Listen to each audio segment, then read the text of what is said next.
Owatonna, Minnesota. I'm the youngest of six, all brothers, so that was fun.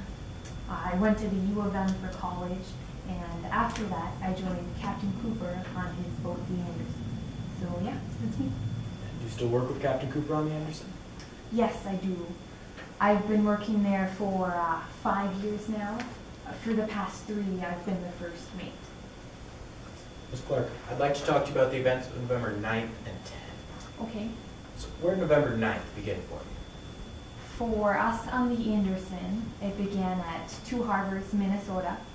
And for the Fitzgerald, it began at Superior, Wisconsin, which is just behind Two Harbors on Lake Superior. And what were you doing? Just loading up taconite, 26,000 tons, both of us. It's company policy. And then once we were all set to go, we left port. And how did your trip begin? It started off normal, just like any other trip. We left port, the sky was clear, I was up on the bridge. Everything was going just fine. Oh, but I do remember a bit later, we did get a gale warning. Ms. Clark, what's a gale warning? It's a warning that we could get some bad weather later, some wind. It's something that we get all the time, so it's pretty ordinary to get it. And did you take any precautions because of this gale warning? Normal procedure, yeah. So Ms. Clark, what's normal procedure? We had Captain Cooper, our captain, radio the freighter behind us, which is when we figured out that that was the Fitzgerald. And our captains discussed the warning and what to do about it. Did they come to a decision? Oh yes, we decided to head north towards Canada to escape any bad weather that might pop up. And did you continue north on this route? Oh yes, we did. We did head north towards Canada, and then we were both just going on our normal path. And did you continue on your normal path? Yes, yes we did. And did the Fitzgerald? Oh, I did see at about 3:15 the next day, the Fitzgerald was in an area known as 6 Fathom Shoals. Ms. Clark, what's 6 Fathom Shoals? It's this area that's known to be a little bit shallow if you don't know what you're doing. So we were worried at first, but then we saw they were only in the general area, and when they left, they were absolutely fine, so we didn't have to be worried for very long or anything. Did they sustain any damage in this shallow area? No, they didn't report any damage from 6 Fathom Shoals. And that entire day, did they report any damage? Oh yes, later they did report some damage. What kind of damage? You know, minor stuff, bumps and bruises. Stuff we get all the time from wind and waves. I do remember it was all topside damage. They lost a railing and a couple of vents. It was surprising, given the area that they've been in. Why? Well, when you go through an area like 6 Fathom Shoals that's known to be a little bit shallow, you would generally expect bottom side damage if you were to get any damage at all.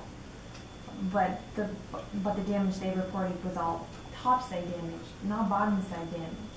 So it didn't fit with 6 Fathom Shoals. Based on your experience as a first mate, the type of damage the ship sustained, could that have caused it to sink? No, no way. The Fitzgerald sank 4 whole hours later, and it was fine right after it got that damage.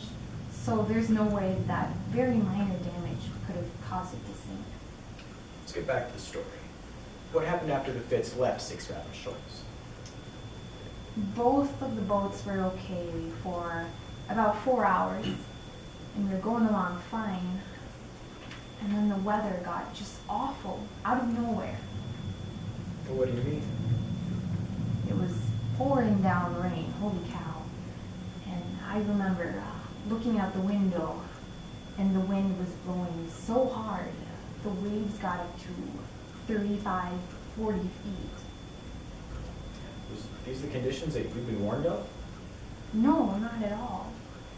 When you get a gale warning, you expect some wind, maybe some rain, but nothing even close to what we actually got. How do they differ? The waves were predicted to be 12, maybe 15 feet. What we got was just ridiculous.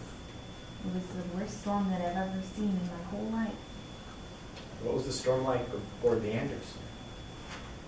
Like I said, it was crazy.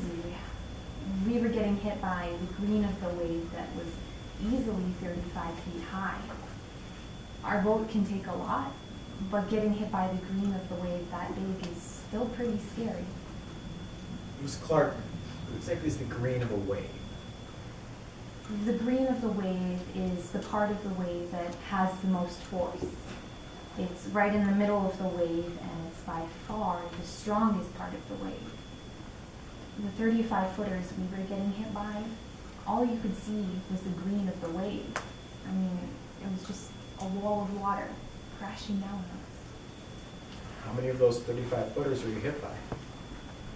We were hit by quite a few, but I do remember there were two in particular that were just awful. They crashed down over our boat, and I knew that if we'd gotten hit by a third one, we would have been toast. Now, Ms. Clark, at this point, where was the Fitzgerald? We'd lost contact with her just after those two waves hit us. 15 minutes later, after they'd entered this really intense area of the storm, and they disappeared off of our radar. Thank you, Honor. No further questions. Thank you. Any cross-examination?